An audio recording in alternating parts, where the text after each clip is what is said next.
Tingnan natin, gusto kong mapanood ninyo kung paano mangampanya si Dan Fernandez. Ayun po, bakit po kami narito? Kasi gusto po namin na ako, bilang tatakbo pong gobernador, humingi po ako ng suporta sa inyo. At ako naman, bakit daw nandiyan siya, humihingi siya ng suporta sa mga dahil tumatakbo siyang gobernador. Gobernador. Oh, ayan. Governor. bilang gobernador, may dala akong biyaya o magbibigay ako ng benepisyo sa inyo. Hindi kayo uuwi. Mapansin nyo kanina tahimik di ba? Pinapakinggan si Dan Fernandez, walang sumisigaw. O ngayon, nung sinabing magbibigay siya ng benepisyo, ang tawag nila dyan benepisyo. Wala daw uuwing luhaan. Luhaan! Doon lang nagsigawan ng taong bayan. Ay, kayo mga taga Laguna, na paano kayo? Ay, sige, tuloy. May dalang pera! Yun naman pala, uuwi kayong may dalang pera. Yaan po ang kampanya ni Dan Fernandez. Legalize vote buying. Iboto nyo ako bilang gobernador. At pag ako ay naman naging gobernador, hindi kayo uwing luhaan dahil kayo ay may biyaya, kayo ay bibigyan ng pera. Grabe, no? Ano yan? Di vote buying?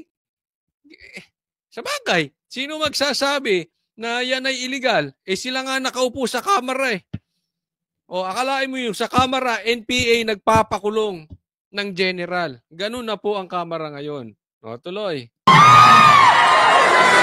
Aside doon sa bibigay po ni Congressman Don Ronain, ang inyong pong lingkod, pera natin personal, ibibigay ko sa inyong pera nating personal for roads. Ang dami mong pera. Kumita ka ba sa pagiging artista mo? Sa Viva Max? Viva Max ba ito? Hindi kasi di ba? May nagsasabi, dating Ballstar, baka mag-Viva Max ba to? Ako, sa katunayan, ayoko magsalita patungkol dyan sa Viva. Kasi wala po akong alam sa artista, no? Pero yung nasabi nila dati itong i-Ballstar, wala namang masama sa dati. Kaya lang, magbibigay daw siya ng sarili niyang pera na chika-chika. Baka yan yung akap ni Martin. Hindi kaya? Ay, marami kayong napamaskuhan na. Speaker, baka naman.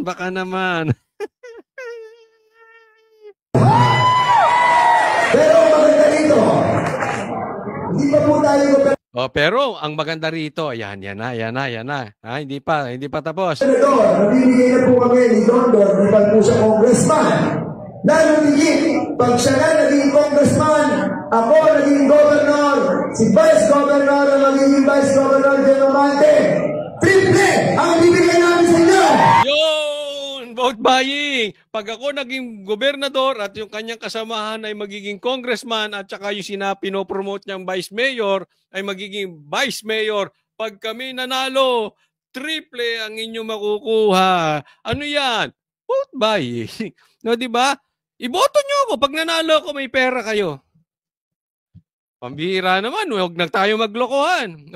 Ang tanong, may lakas ba ng loob? May bayag ba ang Quadcom para imbestigahan yan? Tanong lang. Kasi nga, tingnan mo kung ano-ano pinag-iimbestigahan ng Quadcom. Yung ginawa nitong kabalbalan at saka ni Abante tungkol kay Grijaldo. Meron silang ginawang kabalbalan. Hindi inimbestigahan ng Quadcom. Anong ginawa kay Grijaldo? Ikinulong. Pinagpasko sa kulungan. Kinontempt. Hindi na nila inimbestigahan.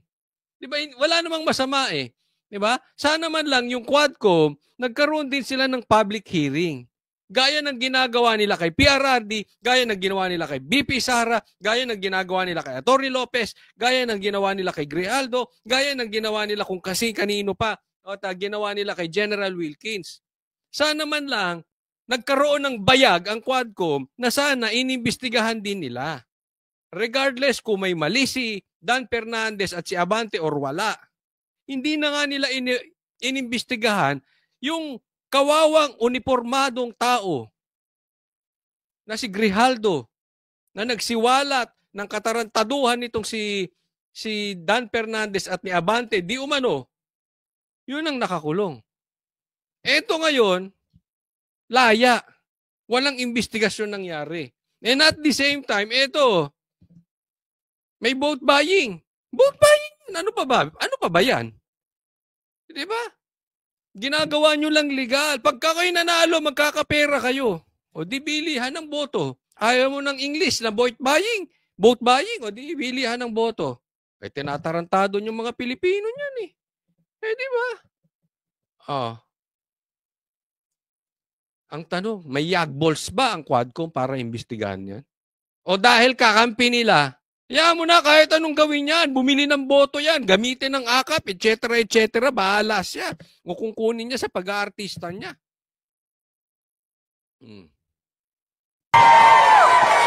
Okay po ba yan?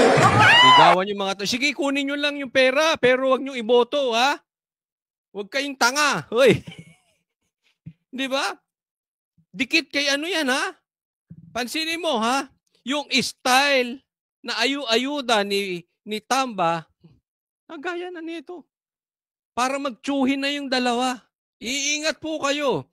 Kasi, ito sa mga manunood ko, payo lang. Pansinin ninyo, kung sino yung madalas ninyong kasama, nakakaparehas nyo na.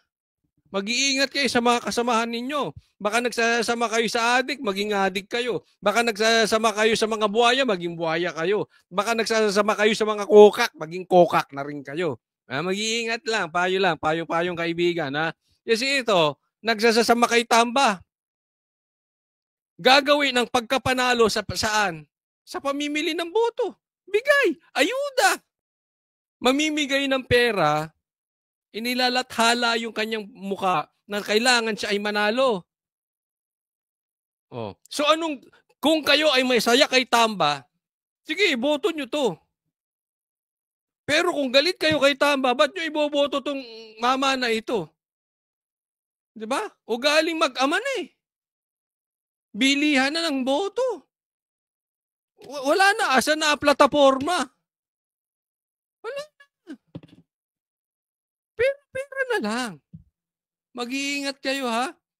Dapat siguro maging wais kayo na 0 votes doon sa lahat ng nagiging gamit, tuta, aso ni Tamba.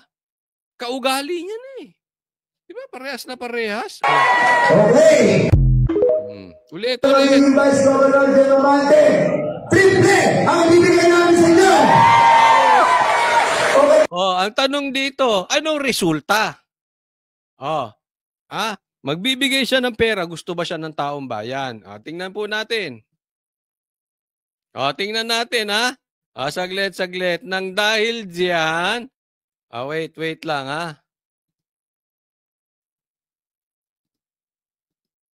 Nang dahil diyan, kung Dan Fernandez kulelat sa Laguna Gubernatorial Survey, sa pagka-gobernador. Kasi tumatakbo siya, hindi na congressman. Pagka-gobernador. Naku, maawa kayo sa mga taga-Laguna. Pag kayo binoto ninyo ito, pambira. Anyway, natuto sila. Kahit magkakaroon ng bigayan, kahit itriplein pa yung pera, kunin lang nila yung pera. Pero hindi nila iboboto. Okay, kung Dan Fernandez, ito'y bali-balita lang, nagtatanong lang. Ikaw daw, babalik ng pag-artista. Magbo-ballstar ka daw ulit at parang tinatarget mo raw yung Viva Max. Ano ba yung Viva Max? Hindi, totoo. This is honest, ha. Hindi ko alam, ano ba yung Viva Max na yan? Basta, anyway, tanong lang yan, Dan Fernandez. Payo ko lang sa'yo, Dan Fernandez. Pagbutihin mo ang pag-google mo. Okay? Kasi minsan mali-mali ka na sinasabi. At pagbutihin mo yung pag-i-English mo. O better yet, kung hindi mo talaga kaya mag-English, mag-Tagalog ka na lang. Sayang, gwapo ka pa naman. Panalo ka na sa itsura. Papangit ka pa sa pa-English, mag-Tagalog ka na lang. Okay? Pangalawa, wag mong gayahin si Tamba. Ayaw naman ng taong bayan kay Tamba. Kahit ikaw ba, Dan Fernandez, wag tayo magloko. Talaga bang gusto mo si Tamba? O dahil sa ano? Alam mo na. O sus! Ay, nako. Di ba? So, ito, maliwanag ayaw sa'yo ng taong bayan. Dapat magtrabaho ka. Ha? Hindi yung nakaasa kayo sa kung ano-anong political agenda na ipinangako sa inyo kapalit ng paninira ninyo at panghaharas sa mga Duterte. Hindi po gawain niya ng matipunong lalaki. Dahil ang matipunong lalaki naghahanap buhay ng tapat. Diba? Naman, ang taong bayan, ayaw sa'yo. Kasi alam mo, yung mga lumabas na survey, pumapangalawa siya. Tapos, naging pangatlo. Ngayon, kulelat na. Uy, nako, pambihira. Good luck, good luck. Di ba, at least ikaw ay may career. Pwede ka pa maging artista. O, eto, tingnan pa natin to. O, eto, tingnan nyo.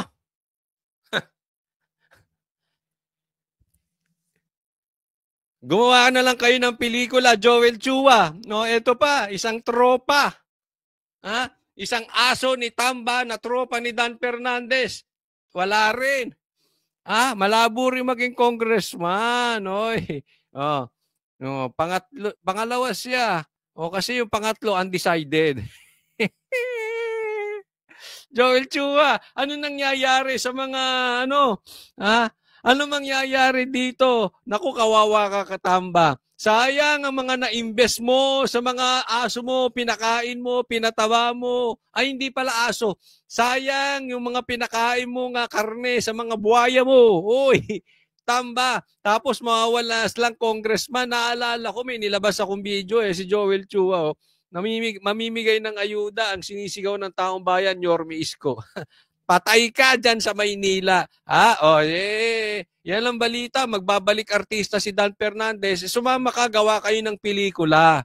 Gawa kayo. Bagay kayo doon. Ay, habol nyo sa Manila Film Fest. Baka sakali.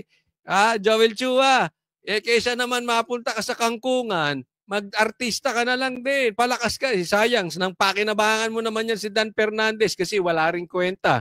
So sana, sa pagretiro mo sa politika, ito'y mahirapan na itong makabalik. Unless na lang, dilaan nito ang puwet ni PRRD. Wala na ito. Ay, nako. Ay, magandang pangitay niyan. Alam nyo kung bakit? Natututo na ang taong bayan. Hindi na sila papabudol. Last na yung pangbubudol ni Marcos. Ako pa nga pala ay nagpapasalamat doon sa mga kababayan natin dahil sabi nga, inaamin na nila na sila ay nabudol at sila ay nanunumbalik na sa mga banateras, naniniwala na sila na kaya hindi namin i-promote si BBM dahil sabi nga ni PRRD, bangag. So talaga kami kahit dati hindi namin sinuportahan niya kahit sinabi ni VP Sara, 'di ba? Pero ngayon marami na nanumbalik na mga banateros, maraming salamat sa inyo at natuto rin naman. Welcome back at natuto yung marami. Kita nyo si Joel Chua, yung mga buhaya ni Tamba, wala na. This is a very, very good sign. Salamat. At sana po, mas marami pang taong magising. Hindi na po sila maging magpapabudol muli. Sana last na yon. But again, magandang pangitain na ito. Talagang natuto sila sa pambubudol ng Marcos. So Joel Chua, congratulations. Ipon-ipon ka ng marami and I suggest yung mga naipon mong pera, wag mo nang ubusin sa election dahil hindi ka naman nanalo. Itago mo na yan. Make sure na kung ano man yung naliko mong pera dyan sa iyong pagiging politiko, umabot hanggang sa 3rd generation, 4th generation mo nang hindi na magtatrabaho yung iyong mag-anak at umasa na lang doon sa mga nalikom na pera. Di umano. Yan ang sabi-sabi, ha? Pero, baka sumugal ka pa kasi, malabo ka ng manalo. Okay? So, since congressman ka pa naman hanggang mag-2025 election, pagbalik ng sesyon ng 19th Congress, banatan mo ng banatan si Duterte ng mas marami ka pang mapakinabangan sa amo mong buhaya at makapag-retiro ka ng maganda-ganda sa politika. Okay? So, yan ay suggestion lang naman. Kung ayaw mong sundin, bahala ka sa buhay mo. Matanda ka na Ha? Ano ka na? Or sama ka na lang kay Dan Fernandez, mag-artista kayo parehas. Okay?